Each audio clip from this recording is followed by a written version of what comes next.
நம்மளுடைய உச்சநீதிமன்றம் தேர்தல் ஆணையத்திற்கும் பாஜகவிற்கும் மிகப்பெரிய பேரிடியான ஒரு உத்தரவை கொடுத்திருக்கிறது. நீங்க நினைச்ச மாதிரிலாம் நினைச்ச விதத்தில் வாக்காளர்களை கொத்து கொத்தா நீக்குவதை இந்த நீதிமன்றம் அனுமதிக்க முடியாது. அடுத்த ஒரு மாத காலகட்டத்திற்குள் எல்லோரும் யார் யாரெல்லாம் நீக்கப்பட்டாங்களோ அவர்கள் ஆதார் உட்பட அந்த 11 டாக்குமெண்ட் பிளஸ் ஆதார் அதை கொண்டு போய் பீகாரில் இருக்கிறவர்கள் பதிவு செய்து கொள்ளலாம் என்று ஒரு இடைக்கால உத்தரவை, வரலாற்று சிறப்புமிக்க உத்தரவை பிறப்பித்திருக்கிறது உச்சநீதிமன்றம். தேர்தல் ஆணையத்துக்கு ஆதரவாக கம்பு சுற்றி கொண்டிருந்த பாஜகவினர் என எல்லோரும் அதிர்ந்து போயிருக்கிறார்கள். என்ன நடந்தது உச்சநீதிமன்றம் கொடுத்திருக்கக்கூடிய இந்த இடைக்கால உத்தரவு ஏன் பாஜகவுக்கு மிகப்பெரிய பின்னடைவு என்கிற விஷயங்களை விரிவாக அலசுகிறது இந்த தமிழ் குரலின் மேலான எக்ஸ்க்ளூசிவ் செய்தி தொகுப்பு. பீகாரில் நடைபெற்ற ஸ்பெஷல் இன்டென்சிவ் ரிவிஷன் எஸ்ஐஆர் என்று சொல்லப்பட்ட இந்த வாக்காளரனுடைய பெயர் சேர்த்தல் நீக்குதல் இதை பெரிய அளவுக்கு செஞ்சுக்கிட்டு இருந்தாங்க. 65 லட்சம் பேரை ஒட்டுமொத்தமாக நீக்கியது தேர்தல் ஆணையம். 65 லட்சம் பேரை நீக்கிறாங்கன்னா அவங்க எத்தனை பேரை பார்த்தாங்கன்னா கிட்டத்தட்ட 7.25 கோடி பேரை வீட்டுக்கு போய் பார்த்ததா. 30 நாளைக்குள்ள 7.25 கோடி பேரை வீட்டுக்கு போய் நீங்கள் எப்படி வெரிஃபை பண்ணியிருக்க முடியும்னா இதற்கெல்லாம் பதில் இல்லை.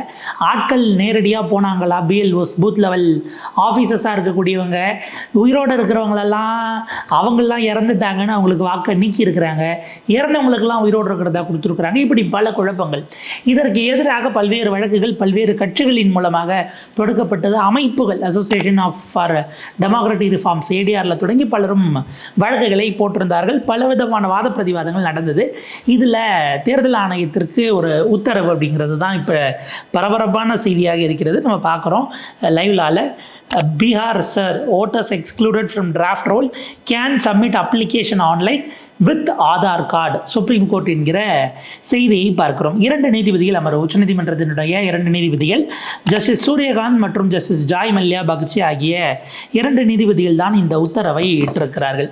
இதில் ஒரு ஹைலைட் என்னென்னா அது கோஇன்சிடென்டலாக நடந்த சம்பவம். இவர்கள் 2 பேருமே பின்வரும் நாட்களில் உச்சநீதிமன்றத்தின் தலைமை நீதிபதியாக ஆகக்கூடிய வாய்ப்பு பெற்றவர்களாக இருக்கிறார்கள். பிஆர் கவாய் அவர்கள் சிஜிஐயாக இருக்கிறவர்.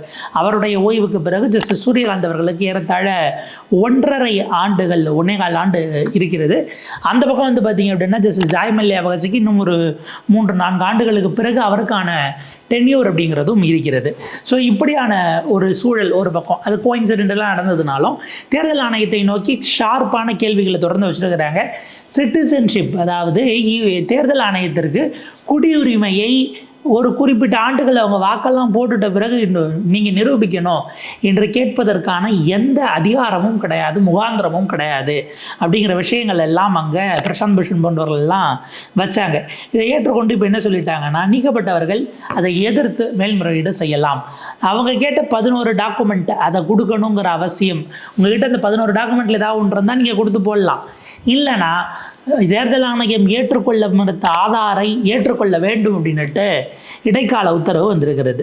ஸோ இதுதான் இப்போ முக்கியமானது. தேர்தல் ஆணையம் திரும்ப ஆதார் ஏன் வேணான்னுச்சுங்கிற கேள்வி இருக்குது.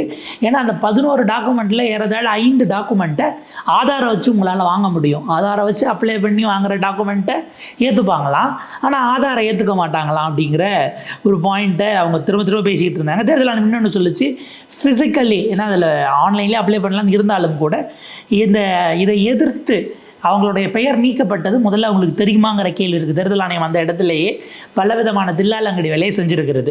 இப்போ என்னுடைய பெயரை ஓட்டர் லிஸ்ட்லேருந்து நீக்கிறாங்க அப்படின்னா எனக்கு தகவல் தெரியப்படுத்தணும். ஏன்னா நான் அதனால் பாதிக்கப்படுறேன். அது உண்மையா பொய்யா நீங்கள் வெரிஃபை பண்ணிங்களாங்கிறதெல்லாம் நான் சொன்னால் தான் தெரியும். என்னுடைய பெயர் நீக்கப்பட்டதே எனக்கு தெரியல அப்படின்னா, அப்படி சொல்வதற்கு சட்டம் இல்லைன்னா மாஸ் எக்ஸ்க்ளூஷனை நீங்கள் பண்ண முடியாது, அதை அனுமதிக்க முடியாது அப்படின்னு நீதிமன்றம் சொல்லியிருக்கிறது. ஏன்னா அது நேச்சுரல் ஜஸ்டிஸ்க்கு எதிரானது. நீங்கள் நீதியினுடைய கோட்பாடு அப்படின்னு எடுத்துக்கிட்டால் இயற்கை நீதி, இன்றைக்கு எழுதப்பட்டிருக்கக்கூடிய லெஜிஸ்லேஷன்ஸு, நம்முடைய கான்ஸ்டியூஷன், அதெல்லாம் மிக நிச்சயமாக அது எதன் அடிப்படையில் உருவாக்கப்பட்டது அப்படின்னா நீதிக்கான வாய்ப்பு எல்லாருக்கும் சமமானதாக கொடுக்கப்பட வேண்டும் அப்படிங்கிறதும், அந்த சமமான வாய்ப்பை உறுதி செய்கிறது தான் இயற்கை நீதியினுடைய சாரம். நீங்கள் ஒரு தரப்பை மட்டும் கேட்டுட்டு ஒரு தீர்ப்பு எழுதுவது என்பது என்றைக்குமே ஏற்கத்தக்கது அல்ல. இது எந்த நாடாக இருந்தாலும் சரி, யூனிவர்சலான நேச்சுரல் ஜஸ்டிஸ் பிரின்சிபல். இப்போ என்னுடைய பெயர் நீக்கப்படுகிறது. இந்த 65 லட்சம் பேருக்கு அவங்களுக்கு அவங்க பெயர் நீக்கப்பட்டதுன்னு நீங்கள் சொல்லலை. அப்போ என்னுடைய எது நீக்கப்பட்டதை நான் எதிர்க்கணும்னா தெரிஞ்சால் தானே நான் அதை எதிர்க்க முடியும். எனக்கு நீக்கப்பட்டதுங்கிறது சட்டவிரோதமானது, அல்லது அது என்கிட்ட டாக்குமெண்ட்ஸ் இருக்குது, எனக்கு எஸ்ஐஆர் நடக்குதுன்னே தெரியாதுன்னு மறுப்பதற்கான வாய்ப்பை கொடுப்பதற்கு இந்த நாட்டினுடைய தேர்தல் ஆணையம் மறுத்திருக்கிறது. அவர்களுக்கான ரெப்ரசன்டேஷனே இல்லாமல் நீக்கி இருக்கிறதுங்கிறது தான் எதிர்த்தரப்பினால் வைக்கப்பட்ட வாதம். இந்த வாதங்களை ஏற்றுக்கொண்டு தான் நேரில் வரணும்னு அவசியம் இல்லை, ஆன்லைனில் கூட நீங்கள் அப்ளை பண்ணலாம். உங்களுடைய பழைய எந்த பூத்து என்ன கன்சர்ன்டு இதுவோ அதனோடு சேர்த்து ஆதார் கார்டை மட்டும் நீங்கள் கவுண்டருக்கு அட்டாச் பண்ணி உங்களால் ஆன்லைனில் அப்ளை பண்ண முடியும், செய்யுங்க என்று உச்சநீதிமன்றம் இன்றைக்கு நீக்கப்பட்ட வாக்காளர்களுக்கான செய்தியாகவும் வழக்கு தொடுத்தவர்களுக்கான செய்தியாகவும் குறிப்பிட்டிருக்கிறாங்க. இதில் பார்த்தீங்க அப்படின்னா ஏறத்தாழ 12 ரெக்கக்னைஸ்டு பார்ட்டிஸ், அங்கீகரிக்கப்பட்ட அரசியல் கட்சிகள் பீகாரில் இருக்கிறாங்க. நீங்கள் ஜனதாதள் யுனைடெட் இன்னைக்கு ஆளுங்கட்சியாக இருக்க நிதிஷ்குமாரினுடைய ஜெடியு ஆகட்டும், எதிர்கட்சியாக இருந்த இதற்கு முன்பாக ஆளுங்கட்சியாக இருந்த லாலு பிரசாத் தேஜஸ்வி யாதவினுடைய ஆர்ஜேடி ராஷ்ட்ரிய ஜனதாதள் ஆகட்டும், ஜித்தன் ராம் மஞ்சியினுடைய கட்சி ஆகட்டும், சிராக் பஸ்வான் இருக்கிறாரு. இப்போ ரெக்கக்னைஸ்டு அப்படின்னா பதிவு செய்யப்பட்ட கட்சியாகத்தான் ஜன் ஸ்வராஜ் உங்களுக்கு பிரசாந்த் கிஷோருடைய இது இருக்கும். இது போக பாரதிய ஜனதா கட்சி இருக்கிறது, காங்கிரஸ் இருக்கிறது, CBI, CPM, Marxist communist, ML அங்கே ஸ்ட்ராங்காக இருக்கிறாங்க. இப்போ இதுவே ஏறத்தாழ 10 பார்ட்டிஸ் ஆச்சு. இது போக அங்கே இருக்கக்கூடிய மற்ற கட்சிகள் இருக்கிறாங்க. இப்போ இவ்வளவு பேர் இருந்தும் இவங்களுக்கு ஏறத்தாழ 1.5 லட்சத்துக்கும் மேற்பட்ட 1.5 லட்சம் 1.6 லட்சம் பேர் பூத் லெவல் ஏஜென்ட்ஸாக, பிஎல்ஏஸ் அப்படின்னு சொல்லுவாங்க. இந்த கட்சிக்கு அந்தந்த பூத் ஏஜென்ட் நம்ம குறிப்பிடுவோம் இல்லையா, அந்த மாதிரி இருக்கிறாங்க. இவங்க எல்லாம் சேர்ந்தும் கூட 2 எதிர்ப்பை தான் பதிவு பண்ணியிருக்கிறாங்க. நீக்கப்பட்ட 65 லட்சத்துலங்கிறது அதிர்ச்சியாக இருக்கிறது அப்படின்னு உச்சநீதிமன்றம் தன்னுடைய அதிருப்தியை வெளிப்படுத்துகிறது. அதுக்கு அர்த்தம் என்ன அப்படின்னா, தேர்தல் நேரத்தில் தேர்தல் ஆணையம் எப்பயுமே ஒரு டிராஃப்டை ரிலீஸ் பண்ணுவாங்க, வரைவு வாக்காளர் பட்டியல். ஆக்சுவலாக இருக்கக்கூடிய கட்சிகள் இருக்காங்க இல்லைங்களா, ஸ்ட்ராங்காக இருக்கக்கூடிய கட்சிகள் அதை எடுத்துக்கிட்டு வெரிஃபை பண்ணுவாங்க. யார் பேர் சேர்க்கப்பட்டிருக்கு, நீக்கப்பட்டிருக்கு, இருந்து யாரையாவது நீக்கியிருக்காங்களா, இதுக்கான அந்த விண்டோ பீரியட் ஓப்பன் ஆகும். அதை எதிர்ப்பது, இல்லை என்னுடைய பெயர் தவறுதலாக நீக்கப்பட்டிருக்கு நீங்கள் சேலஞ்ச் பண்ணுறது, இதெல்லாம் எலெக்ஷனுக்கு முன்பாக ஒவ்வொரு எலெக்ஷன்லையும் தேர்தல் ஆணையம் டிராஃப்டை ரிலீஸ் பண்ணும். அதை பார்க்கக்கூடியது கட்சி கட்டமைப்புடைய கட்சிகளால் செய்ய முடியும். யார் யாருக்கெல்லாம் ஒவ்வொரு பூத்துக்கும் ஏஜென்ட் போடக்கூடிய அளவுக்கு இருக்காங்களோ அவங்களால தான் பண்ண முடியும். அப்போ எதிர்கட்சிகள் இன்னும் விஜிலண்ட்டாக இருந்திருக்கணும்ல. கட்சிகளே அந்த இடத்துல ஏன் இவ்வளவு சுணக்கமாக இருக்கிறது அப்படிங்கிற ஒரு அதிருப்தி கலந்த ஒரு டோனையும் கூட இன்றைக்கு உச்சநீதிமன்றம் பதிவு செய்திருக்கிறது. அதாவது எதிர்கட்சிகள் இன்னும் விழிப்போடு இருந்திருக்க வேண்டும். ஜனநாயகத்தில் பங்கு கொள்ளக்கூடிய எல்லா டெமோக்ராட்டிக் பார்ட்டிஸ்க்கும் அந்த விஜிலண்டிசம் அப்படிங்கிறது ரொம்ப முக்கியமானது. விழிப்போடு இருத்தல் அப்படிங்கிறது தான் நீங்கள் ஜனநாயகத்துக்கு எப்போதும் கொடுத்து கொண்டிருக்கக்கூடிய விலையாக இருக்கும். ஏன்னா எந்த தவறையும் எங்கே இருந்து வேணாலும் யார் வேணாலும் செய்ய வாய்ப்பு இருக்கும் அப்படிங்கிற ஒரு பாயிண்ட்டாக அவங்க இது பண்ணுறாங்க. ஸோ இந்த கோர்ட் அதை ஒரு அப்சர்வேஷனாக வைக்கிறார்கள். நீங்கள் இவ்வளவு கட்சிகள் உங்களுடைய ஏஜென்ட்ஸ்கள் இருந்தும் எங்கே தவறு நடக்குது அப்படிங்கிறத பாருங்க அப்படின்னு குறிப்பிடுறாங்க. இதில் எதிர்கட்சிகள் கோர்ட்டில் என்ன சொல்கிறாங்கன்னா, நாங்கள் எத்தனையோ எதிர்ப்புகளை பதிவு செய்தோம், இவர் இந்த மாதிரி இறந்தவருக்கு ஓட்டு திரும்ப கொடுத்துருக்குறாங்க, உயிரோடு இருக்கிறவங்களுக்கு நீக்கிட்டாங்க, இப்படி நாங்கள் கொடுத்ததை தேர்தல் ஆணையம் ஏற்றுக்கொள்ளவில்லை என எதிர்கட்சிகளின் சார்பிலான ஒரு ரெப்ரசன்டேஷனும் நீதிமன்றத்தில் இன்றைக்கு வைக்கப்பட்டிருக்கிறது. அப்போ தேர்தல் ஆணையம் எதிர்கட்சிகளுடைய குரலை செவிமடுப்பதற்கு தயாராக இல்லை அப்படிங்கிற ஒரு பாயிண்ட் இந்த இடத்துல நம்ம பார்க்க வேண்டியிருக்கு.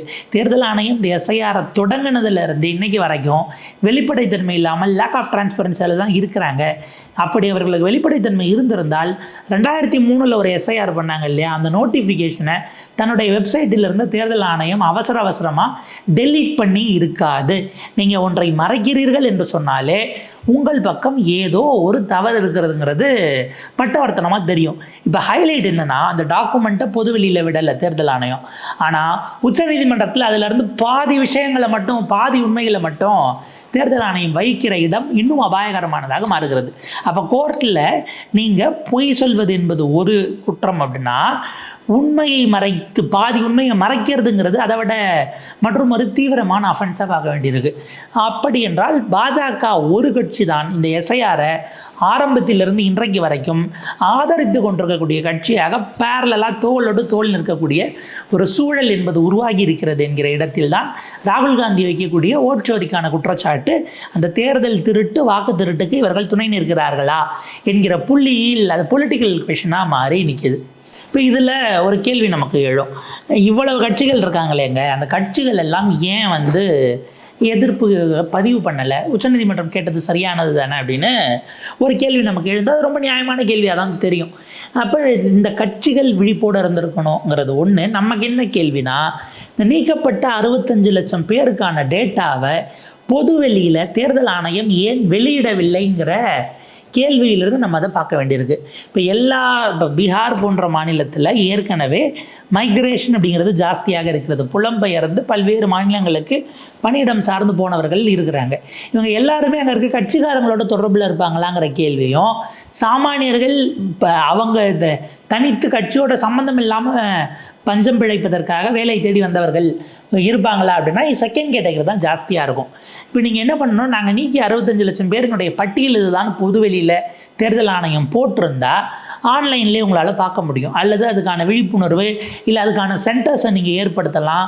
டோல் ஃப்ரீ நம்பரில் தொடங்கி பல விஷயங்களை வேணும்னா தேர்தல் ஆணையம் நினைத்தால் ஏற்படுத்த முடியும். ஆனால் தேர்தல் ஆணையம் அதை செய்யவில்லை. அவங்க என்ன சொல்கிறாங்க, நாங்கள் பூத் லெவல் ஏஜென்ட்ஸ்க்கு லிஸ்ட்டை கொடுத்துட்டோம், அவங்க வேணா பார்த்து கிராஸ் செக் பண்ணிவிட்டு சொல்லட்டும் என்கிற இடத்திற்கு போகிறாங்க. பொலிட்டிக்கலி இந்த எந்த இடத்துல ஆர்ஜேடியும் காங்கிரஸும் இந்த இடத்துல பேக்லாக் ஆகிறாங்கன்னா அவங்களுடைய பூத் ஏஜென்ட்ஸ்க்கு கையில் போயிடுச்சு.